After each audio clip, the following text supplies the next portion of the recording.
Hey everybody, Joe Hearn here with Intentional Retirement. I am continuing today with my series of short videos answering questions posted on the Intentional Retirement Facebook page.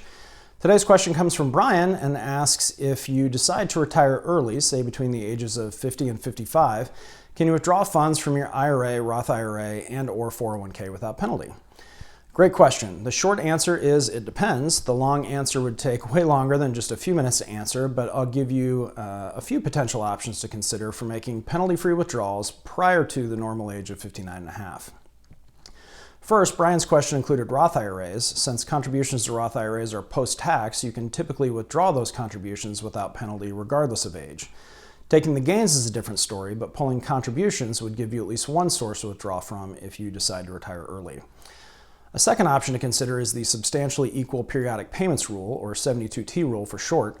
The Sirus Rule allows you to withdraw money penalty-free from your IRA prior to age 59 and a half, as long as you follow some specific rules.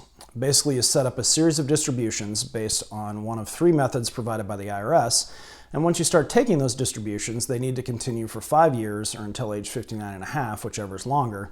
So consider your situation carefully before using that option. A third option relates to your 401k. Normally you can't take money out of your 401k penalty-free until age 59 and a half, but there's an exception that could allow you to withdraw as early as age 55. If you leave your job at 55 or later, you can take your money from that employer's 401k plan penalty-free.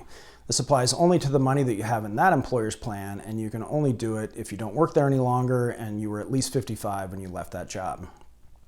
Well, Brian, there are three options to consider for penalty-free withdrawals if you retire early. There are a few other exceptions that will help you avoid early withdrawal penalties, like making a first-time home purchase or paying for qualified higher education expenses, but those exceptions are pretty limited.